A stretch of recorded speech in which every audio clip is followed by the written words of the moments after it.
আমরা street lighting designing করা শিখবো। রাস্তাঘাটে যে লাইট গুলো থাকে এরা আসলে কিভাবে ডিজাইন করে, মানে ডিজাইন বলতে এখানে বেসিক্যালি স্পেসিংটা কত দেওয়া লাগবে একটা লাইট থেকে একটা লাইটের মধ্যে, বা এটার যে ওরিয়েন্টেশনটা কোথায় কোথায় দিব এবং কেন দিব, কয়টা কয়টা আর্ম দিব, এগুলো দেখবো।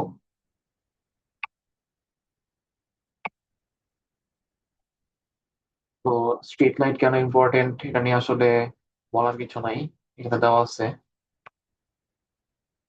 ডিরেক্ট বেনিফিট এন্ড ইনডিরেক্ট কিছু বেনিফিট আছে। বলা খুবই ইজি জিনিস। দেন অ্যারেঞ্জমেন্ট এখান থেকে আমাদের মেইনলি পড়তে হবে। তো ফার্স্টে হচ্ছে সিঙ্গেল সাইড অ্যারেঞ্জমেন্ট। তো সিঙ্গেল সাইড অ্যারেঞ্জমেন্ট বলতে কি বোঝাচ্ছে? সিঙ্গেল সাইড বলতে এই যদি একটা রোড হয়, তাহলে পাকা হয়ে গেল, সমস্যা নেই। এই যদি একটা রোড হয়, এই যে একটা পাশে জাস্ট লাইট দিব, স্ট্রিট লাইট থাকবে। তারপরে আছে বোথ সাইড। তো বোথ সাইডের মধ্যে আবার এখানে দুইটা ক্যাটাগরি আছে।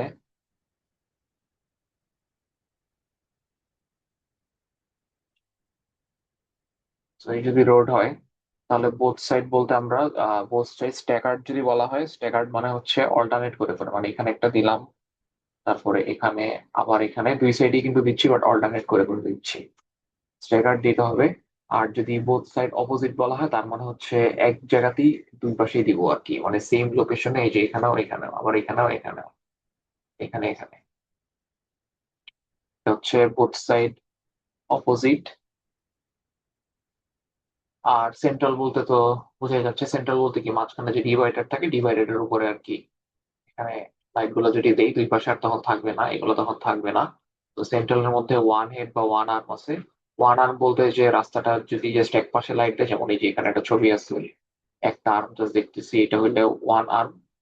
আর যদি বোথ আর্ম বা ডাবল আর্ম বোঝায়, তাহলে হচ্ছে এই যে দুই পাশে আর্ম আছে এটা।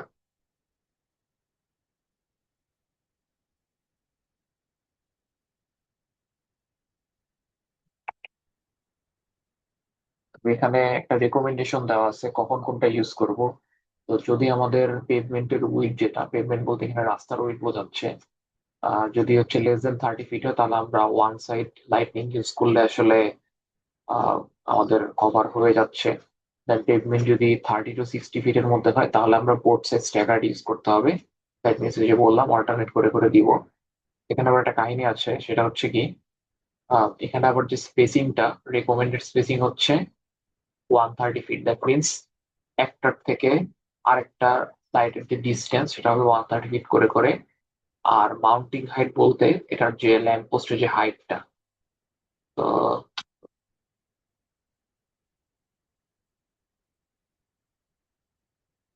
যে হাইটটা, এই হাইটটা হবে হচ্ছে 40 ফিট। আর ওভার হ্যাং বলতে এই পোর্শনটাকে বোঝাচ্ছে, এই পোর্শনটা হতে হবে 10 ফিট।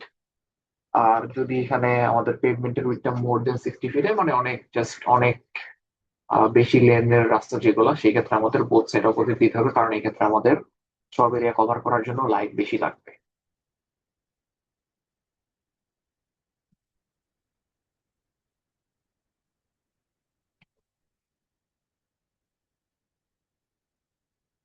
এখানে কিছু ইনস্টলেশন রিকোয়ারমেন্ট বা ডিটেলস দেওয়া আছে, যেমন আমাদের মাউন্টিং হাইট, স্পেসিং, ওভারহ্যাং, এগুলো তো মোটামুটি বললাম।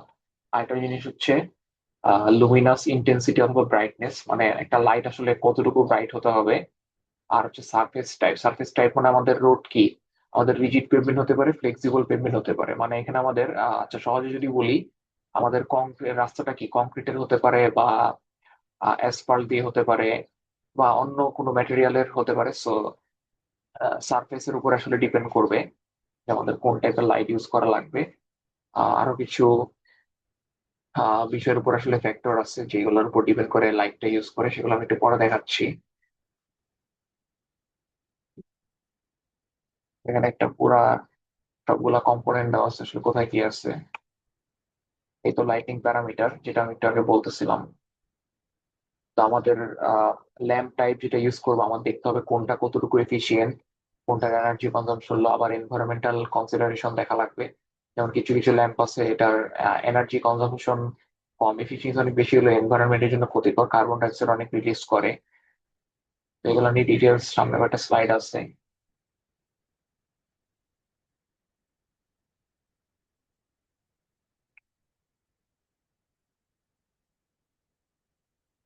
পরে লাইটের যে কলামটা সেটা কংক্রিটের হতে পারে, স্টিলের হতে পারে, উডেন পোল হতে পারে। তো নর্মালি আমরা বাংলাদেশে স্টিলেরই দেখি, আর নিচে যে বেসটা থাকে সেই বেসটা প্রায় সময় কংক্রিটের দেখা যায়।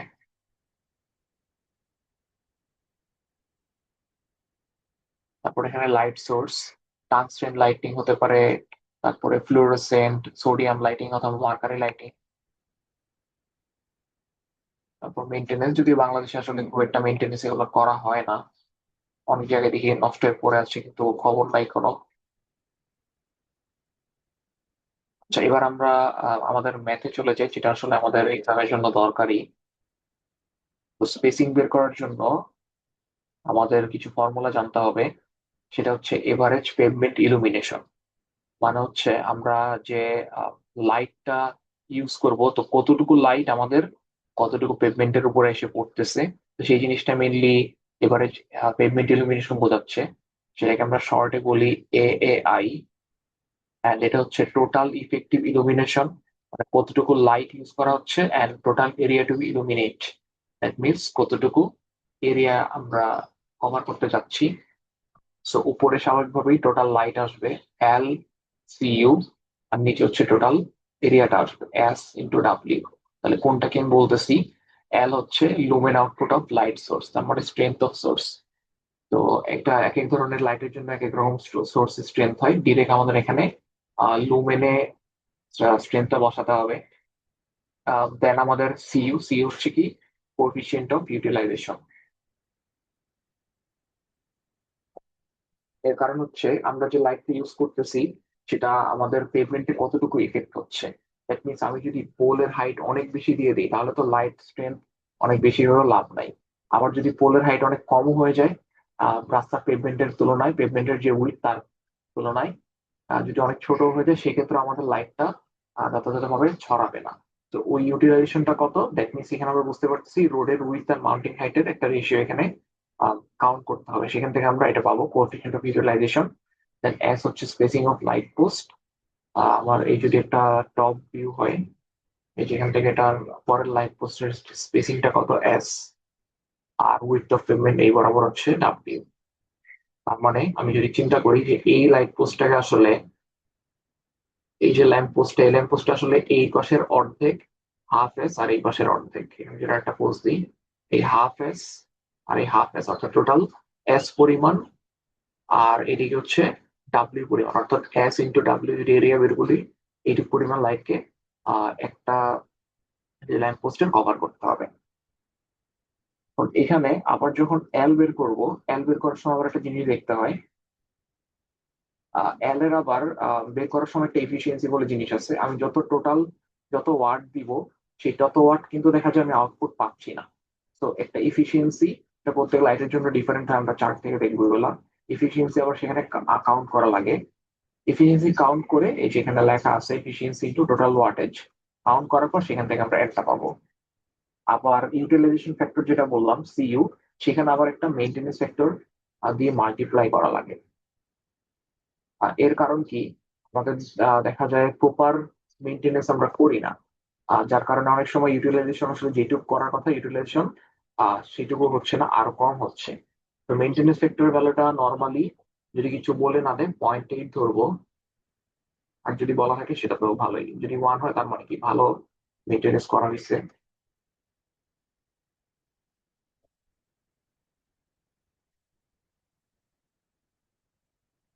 এখানে যেগুলো যেগুলো বললাম সবকিছু নিয়ে আসলে আমাদের টেবিল দেওয়া থাকবে।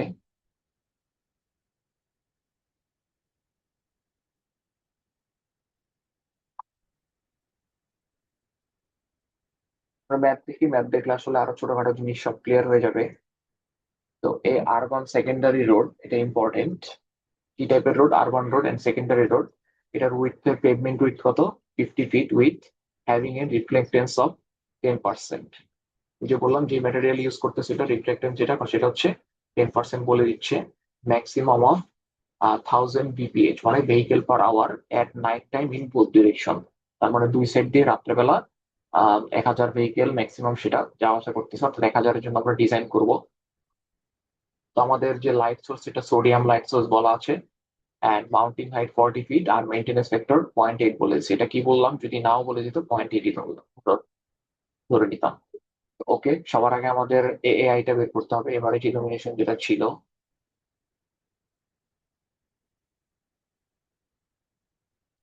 তো এটা বের করার জন্য, এটা আমি একটু আগে বলতে ভুলে গেছি, এটা যেমন ফর্মুলা দিয়ে বের করব সেইভাবে করা যায়। এটা বের করার একটা ওয়ে কি, আমার কতটুকু রিকোয়ার্ড ইলুমিনেশন একটা নির্দিষ্ট, যে আমার নির্দিষ্ট গাড়ির সংখ্যা বা নির্দিষ্ট রিফ্লেক্টেন্স, এগুলো কনসিডার করার পরে কতটুকু আমার দরকার হবে এআই, মানে যে ইলুমিনেশন রিকোয়ার্ড, সেখান থেকে আমরা একটা এআই এভাবে পেতে পারি। তো এটার জন্য টেবিলটা লাগবে। সো টেবিল 1-এ চলে যাই।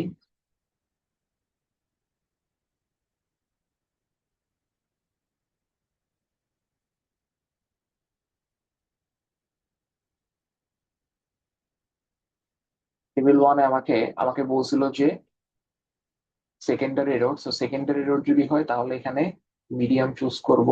এই যে সেকেন্ডারি বিজনেস স্ট্রিট যদি হয়, আমি এখানে মিডিয়াম নিব। আর আমার ভেহিকেল ছিল 1000, দ্যাট মিনস আমরা যে ভেহিকুলার ট্রাফিক সেটাকেও মিডিয়াম হিসেবে কনসিডার করবো। সো এটাও মিডিয়াম, এটাও মিডিয়াম। সো এটা যদি আমরা এই বরাবর দেখি, এটা হচ্ছে 0.8 আসতেছে। অর্থাৎ আমার যে রেকমেন্ডেড এভারেজ ইলুমিনেশন সেটা হচ্ছে 0.8 লুমেন পার ফিট স্কোয়ার, অর্থাৎ প্রতি 1 বর্গ ফুটের জন্য, 1 স্কোয়ার ফিটের জন্য 0.8 লুমেন আমার দরকার হচ্ছে। এটা হচ্ছে আমার কি রিকোয়ার্ড ইলুমিনেশন।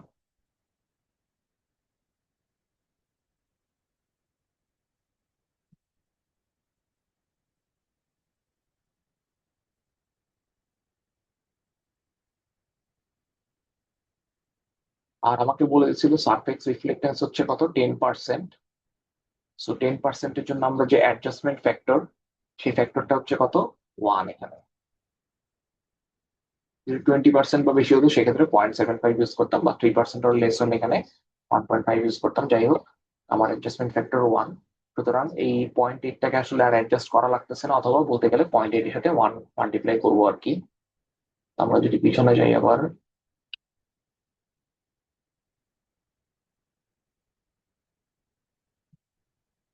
তো আমাদের এআইটা দাঁড়াচ্ছে হচ্ছে, এখানে করা আছে, এই যে এআইটা দাঁড়াচ্ছে রিকোয়ার্ড ইলুমিনেশন ছিল 0.8, অ্যাডজাস্টমেন্ট ফ্যাক্টর 1 মাল্টিপ্লাই করে 0.8। এবার আমরা এটা পেয়ে গেলাম। দেন এই সেম এআইটা আমরা ওই যে একটু আগে ফর্মুলাটা শিখছিলাম, ওই ফর্মুলা দিয়ে বের করবো।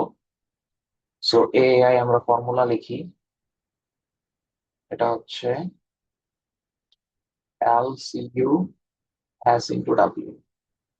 অন এল, এটা হচ্ছে আমাদের লুমের আউটপুট। সো আমাদের সোডিয়াম সোর্স ইউজ করা হচ্ছে, তো সেক্ষেত্রে আমরা সোডিয়াম সোর্সের জন্য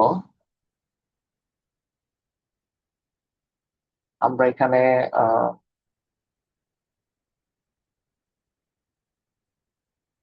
লাইটনিং এফিসিয়েন্সি 100 থেকে 120-এর মতো। এই যে সোডিয়াম আছে এখানে, এটা 100 থেকে 120-এর মতো। তো আমরা এখানে 100 ধরে নিচ্ছি, কমটাই ধরে নিই, সমস্যা নাই, লুমেন পার ওয়াট। আর আমার যে ওয়াটেজ, সেটা হচ্ছে 160 পর্যন্ত হতে পারে হাইস্ট। তো আমরা হচ্ছে 150 ধরে নিই, হাইস্ট একটু কমে ধরে নিই, একটু সেফ থাকি। সো এল এর ফর্মুলা কি ছিল, এল ইকুয়াল টু হচ্ছে এফিসিয়েন্সি কত, 100, আর পাওয়ার ওয়াটেজ আমরা ধরে নিছি 150, সেটা হচ্ছে 15,000 লুমেন। ওকে, দেন আমাদের সিইউটা কি ছিল, এটা হচ্ছে কোএফিসিয়েন্ট অফ ইউটিলাইজেশনের সাথে মেইনটেনেন্স ফ্যাক্টরের যে মাল্টিপ্লাই করার কি, এটা পেতাম সিইউটা। তো এই যে এটা পাবো আমরা হচ্ছে উইথ আর হাইটের রেশিও থেকে।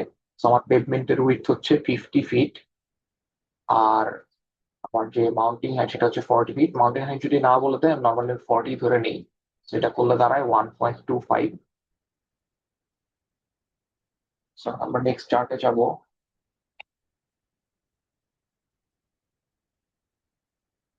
তো, তাহলে 1.25 এর জন্য যদি আমরা এখানে মার্ক করি যেটা মাঝামাঝি।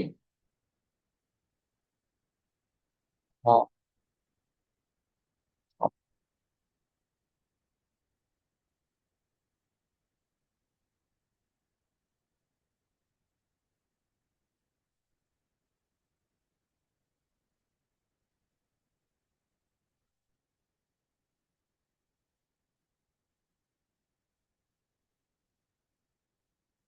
তো এই রেশিওর জন্য এটা আসলে কোচিং টু ভিজুয়ালাইজেশন এটা কত দ্বারা, এটা হচ্ছে এখানে দেখা যাচ্ছে অলমোস্ট 0.34 এর মতো আর কি।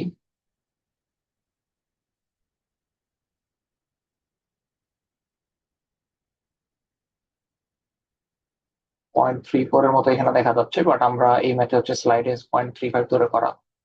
তো আমরা আসলে 3.4 3.5 আসলে ধরলেই হয়, খুব একটা ডিফারেন্স আসে না। তো আমরা 3.5ই ধরতেছি, যদি 3.4 আসে।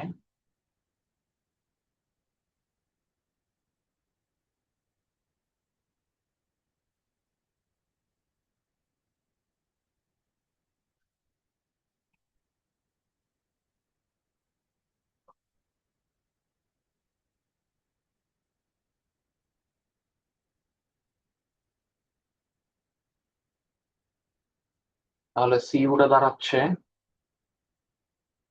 0.35, আর এখানে মাল্টিপ্লিকেশন ফ্যাক্টর যেটা, সরি মেনটেনেন্স ফ্যাক্টর, সেটা হচ্ছে 0.8 বলে দেওয়া আছে। বলে না তো আমরা 0.8 ধরে নিতাম, এটা দাঁড়ায় 0.28। বোর্ডে লেখা আসলে ঝামেলায়, এই কারণে আমি নর্মালি স্লাইডের সাথে আমার নোটটা খুলে নিই, নোটের মধ্যে করা থাকে ওখান থেকে জাস্ট দেখে দেখে করে যাই, তাহলে ইজি হয়ে যায়, টাইমও কম লাগে। বাট এভাবে ভালোই টাইমও লাগতেছে, আমার ঝামেলাও। তো যাই হোক, আমরা সিইউ জানি। অ্যাজ তো আমরা বের করবো লাইট সোর্স কতটুকু স্পেস পর দিব, আর পেমেন্টের তো আছে 50। তো আমরা এআই একটু আগে বের করছিলাম, সেটা হচ্ছে 0.8। এল বের করলাম 15,000। সিইউ 0.28। অ্যাজ বের করবো, রোড উইথ হচ্ছে এটা, ফিটে যা আছে তাই বসাবো।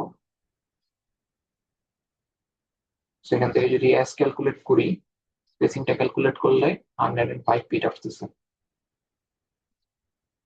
তো আমাদের এটা আসলে অ্যান্সার না, কারণ আমাদের এখানে ছবিটা দেখাই দিতে হবে।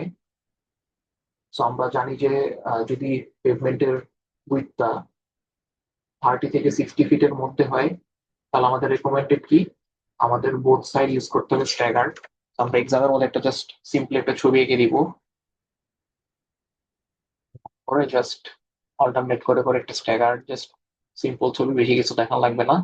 ছবি দিয়ে দিলে আশা করি সার্কেল মার্ক দিয়ে দিবে। আর এখানে একটা রেকমেন্ডটা আমরা যদি দেখি, রেকমেন্ডটা যদি ইউজ করতাম তাহলে কি হইতো, আমার স্পেসিং নিডেড হচ্ছে 105।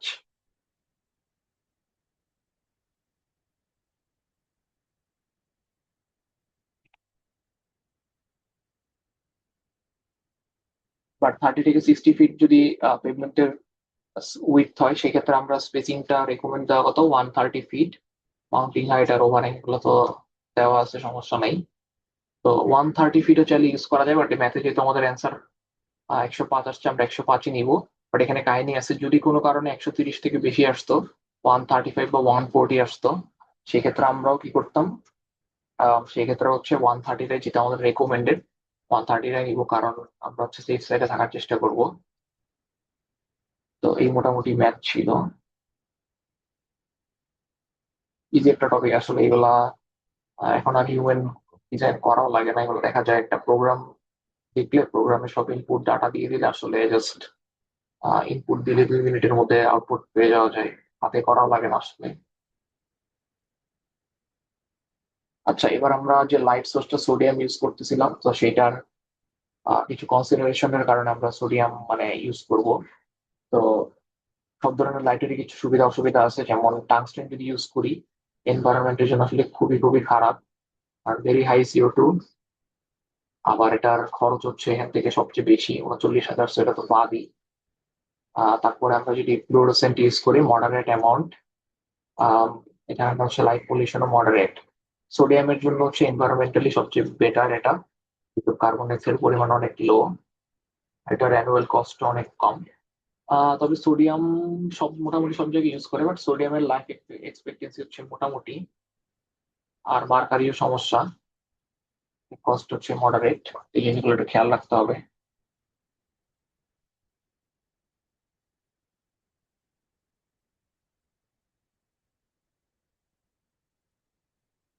যেমন এই যে সোডিয়াম ল্যাম্প ইউজ করলে 6,000 ঘন্টার মতো আমরা লাইফ পাবো।